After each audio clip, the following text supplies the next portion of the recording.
Buenas tardes, mi nombre es Yani Obando Velasco. Con mi compañero Esteban vamos a hablar sobre la fisiología de la nefrona.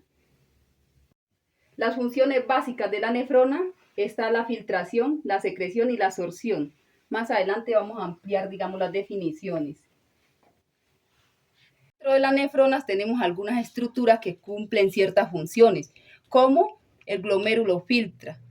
La función del glomérulo es filtrar. Si continuamos con el tubo cuaternado proximal, que es el que se encarga del proceso de reabsorción, secreción y activa hidrógeno. El tubo cuaternado distal es el que se encarga del proceso de filtración de iones, amoníacos y algunas drogas. El tubo colector es el que es donde se consolida, como la parte de la orina. Y el tubo asa de L es donde se realiza la absorción de solutos y agua. Ubicándonos de forma anatómica, podemos ver aquí el tubo cuaternado proximal, el glomérulo, el tubo cuaternado distal y el axa de L y el tubo colector. A continuación vamos a ver cómo funciona la nefrona. La nefrona funciona con el intercambio de iones, inicia en el plasma sanguíneo, luego pasa a la cápsula de Bowman para iniciar su filtración primaria. ¿Qué filtra ahí? Filtra sodio, aminoácidos, glucosa y bicarbonato. Bueno, el siguiente paso es el proceso de filtración, en el cual también llamado filtración glomerular, que se entiende como un proceso pasivo, no tiene gasto energético.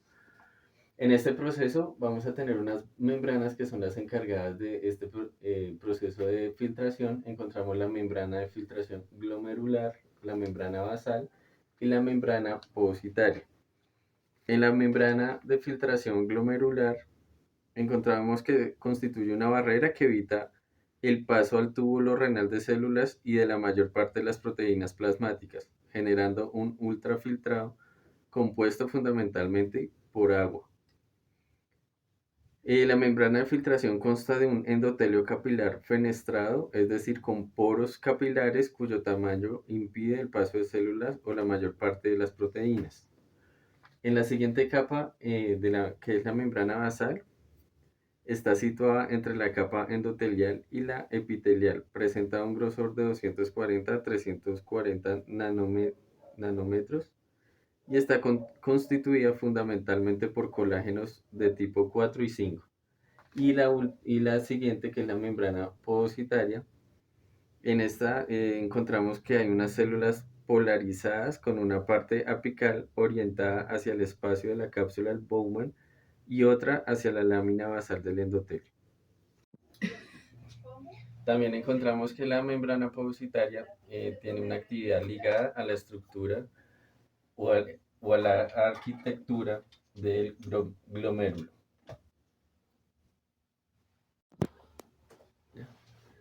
Dentro del proceso de filtración glomerular hay unas presiones que afectan este proceso. El primero es el proceso hidrostático sanguíneo.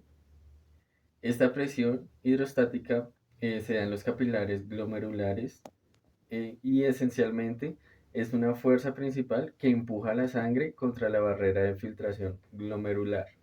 Este tiene una presión sanguínea aproximadamente de 55 milímetros de mercurio. La siguiente presión es la presión hidrostática capsular, que es la presión ejercida contra la membrana de filtración por el líquido del espacio capsular.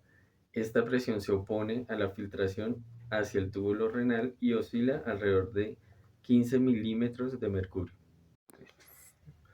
Y la última es la presión osmótica coloidal, que se da en los capilares glomerulares. Es la presión ejercida por las proteínas en la sangre que tiende a recuperar el agua filtrada.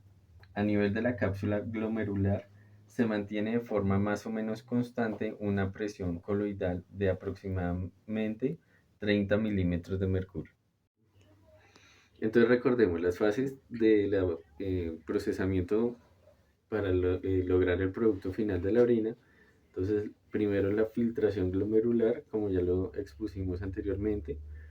Ya después va a pasar la reabsorción tubular, que es donde, si nos guiamos con el dibujo, en esta parte de capilares se va a reabsorber todos los elementos que requiere el cuerpo para su homeostasis, para su proceso de equilibrio. En este momento de reabsorción también se da el momento de secreción tubular, que es donde va a salir todos los residuos y desechos que ya va a eliminar el cuerpo. Y también hay un proceso de almacenaje de orina que se da mientras, en los túbulos, que es mientras se va todo este proceso de reabsorción y secreción, y ya para al final terminar con la excreción urinaria del producto final.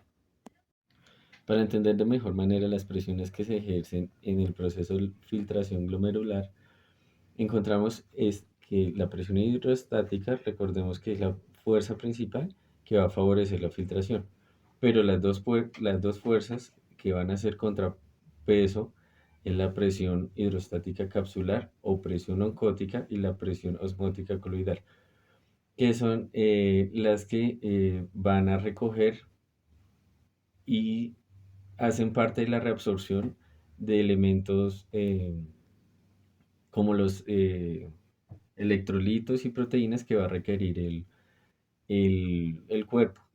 Entonces, mientras la presión hidrostática va a tratar de eliminar todos los residuos, las presiones opuestas, oncótica y capsular, son las que van a recoger todo lo necesario para el cuerpo. La unidad más principal de la nefrona va a ser el glomérulo, que este tiene la función de filtrar la sangre.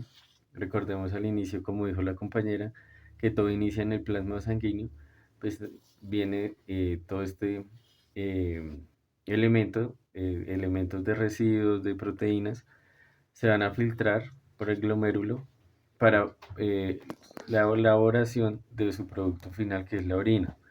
La orina está compuesta 95% de agua y 5% de residuos. Estos residuos son residuos nitrogenados, algunos que son como la urea, creatinina, amoníaco y ácido úrico.